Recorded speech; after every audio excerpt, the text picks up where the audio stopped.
ওরে সারা দুনিয়ার মানুষ যদি আমাকে গালি দেয় কোনো দুঃখ নাই, আমার আল্লাহ যদি আমাকে ভালোবাসেন।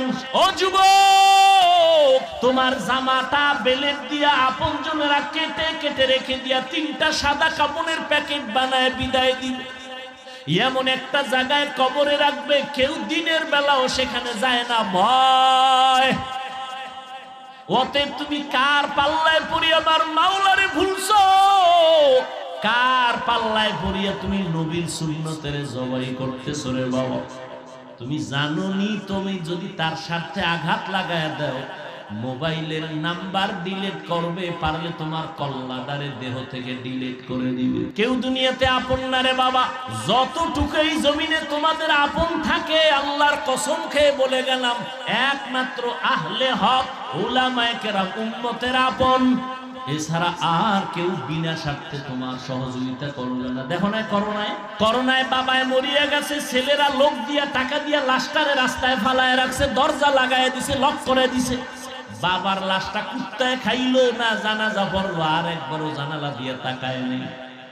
কিন্তু এই লাশগুলো দেখছো নি, শত শত করোনার লাশ আমার দেশের টুপিওয়ালারা আলেমরা কাঁধে নিয়ে গোসল করাইছে, কাফন পরাইছে, দাফন করাইছে, শত শত লাশ। একজন আলেমও করোনায় মরে নাই। ও যুবক, এতক্ষণ যে বয়ান করলাম একবারও কিন্তু বলি না আমার মতো 5 কল্লি লাগাও, না হয় জাহান্নামে যাইবা, তাবলীগ না করলে জাহান্নামে যাইবা, কওমি মাদ্রাসায় না পড়লে জাহান্নামে যাইবা, একবারও বলি না রে বাবা। বরং আমি তোমাকে আশ্বাস দিয়ে গেলাম, কলিজা দিয়ে দোয়া করে গেলাম, স্কুলে পড়ো, কলেজে আসো থাকো, ভার্সিটিতে আসো থাকো, ডাক্তার হও, দোয়া করে গেলাম আল্লাহ তোমাকে ডাক্তার বানাক, ইঞ্জিনিয়ার হইও, তুমি একজন প্রফেসর হও, তবে আমার দাবি একটা, বেয়াদব হইবা না। তোমার ব্যবহারে যেন কোনোদিন মা বাপ কষ্ট না পায়, আলেম কষ্ট না পায়। ও যুবক, তুমি মনে করো আমি তোমার দুশমন, আসো কাছে আসো, 2 দিন ঘুরো, দেখবা তুমি আমার মতো বন্ধু আর কাউকে পাবা না। ও আল্লাহর বান্দারা, তোমার সাথে আমার তো কোনো দুশমনী নাই, তুমি আমারটা খাও না, আমি তোমারটাও খাইয়া ভরা চলি না। আল্লাহর মোহাব্বত নিয়ে ভালোবাসি, মোহাব্বত করি। ও আল্লাহর বান্দার পরেও যদি তোমার অন্তরে কিছু থাকে, আমার সামনে এসে বলো। পেছনে পেছনে কেন চিৎকার দাও, পেছনে পেছনে কেন লেখালেখি করো? এই লেখার দ্বারা তোমার গুনার পাল্লা ভারী হয়, কিন্তু তাবলীগের ক্ষতি হয় না, কওমিওয়ালাদের ক্ষতি হয় না, আলেমদের ক্ষতি হয় না। আল্লাহ হেফাজতের মালিক। ইখলাস নিয়ে যারা চলবে, আল্লাহ তাদের জীবনটাকে ধন্য করে দিবেন। ও আল্লাহর বান্দারা, অতএব আল্লাহর জন্য 2টা ঘন্টার সময় আজকে বের করবা। আল্লাহ ব্যবসা নিষেধ করে নাই, চাকরি নিষেধ করে নাই, 2 ঘন্টার সময় আল্লাহর জন্য নিজের কল্যাণে দাও। তাও একসাথে দেওয়া লাগবে না। ফজরে 4 রাকাত 20 মিনিট, জোহরে 10 রাকাতে 20 মিনিট, মাগরিবের 5 রাকাতে 20 মিনিট, আসরের 4 রাকাতে 20 মিনিট, এশার 9 রাকাতে 20 মিনিট দাও। আল্লাহর কাছে আল্লাহ কয়, বান্দা আমি তওবার দরজা খুলে রাখলাম, জীবন ভর যদি গুনাহ করো আর একবার বলো আল্লাহ বুঝতে পারি রে, মাফ করে দাও, আল্লাহ বলেন তোর জীবনের সব গুনাহ 1 সেকেন্ডে মাফ করে দিব। তবে এটাও সত্য কথা, হেদায়েতের মালিক আল্লাহ।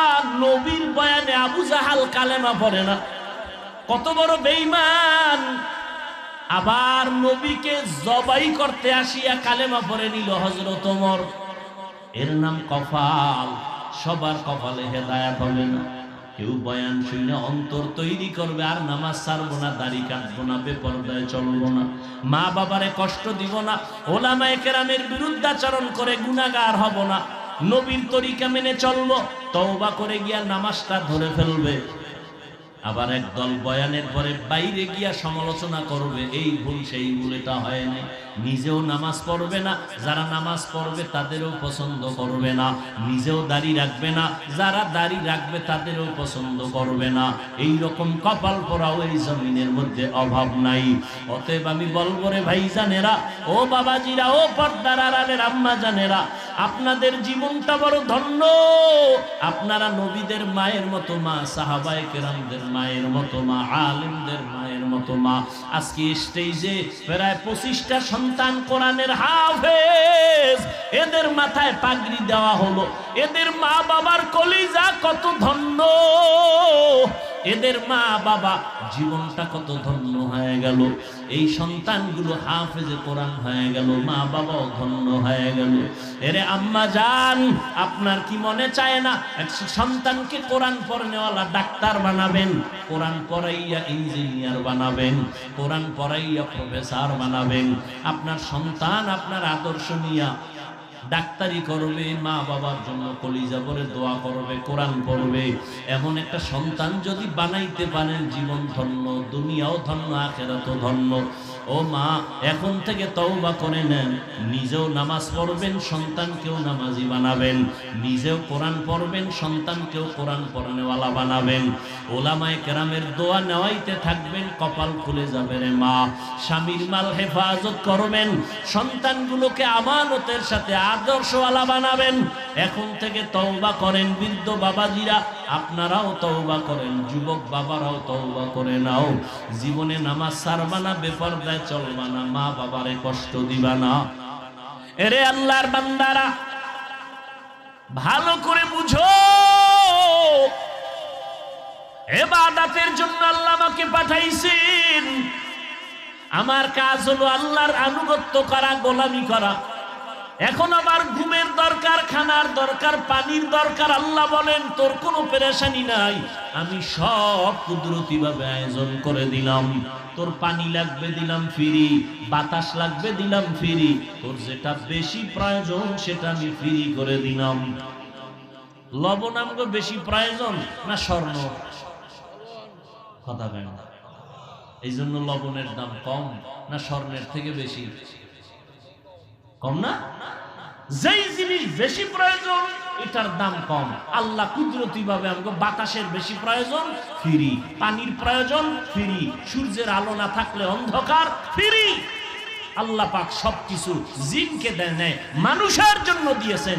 জমিন বিচরণ করো ফ্রি, গাছের ফল খাও ফ্রি, নদীর মাছ খাও ফ্রি। আল্লাহ সব আমাদেরকে দিয়ে দিলেন, সব হালাল করে দিলেন। আল্লাহ বিনিময় কিছু চান না।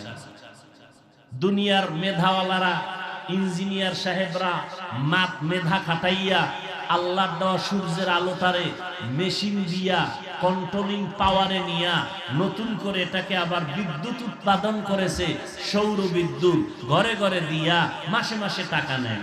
আল্লাহ কয় তুমি আমার সূর্যের আলো নিয়ে যে টাকা খাও, আমার সূর্য যে ফ্রি দিলাম, বছরে 5 টাকাও যদি চাইতাম তাহলে দুনিয়াতে কোনো ধনীও বেঁচে থাকার উপায় ছিল না।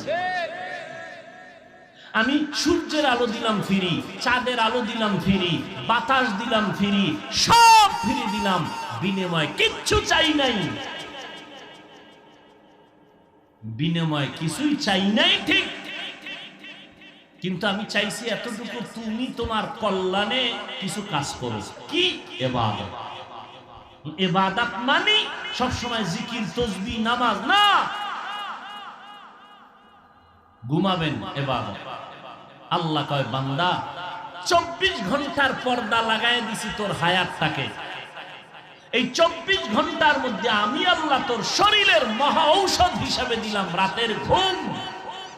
এটা আল্লাহর দেওয়া ফ্রি শরীরের মহা এক ঔষধ, রাতের ঘুম। আমরা এটাকে ধ্বংস করেছি গজবের মোবাইল দিয়ে। সারা রাত মোবাইলে কবিরা গুনাহ, কবিরা গুনাহ, কবিরা গুনাহ, কবিরা গুনাহ। চেহারা শেষ, জীবন যৌবন শেষ, চরিত্র শেষ, লেখাপড়া শেষ। আল্লাহর দেওয়া রাতের ঘুম ফিরি।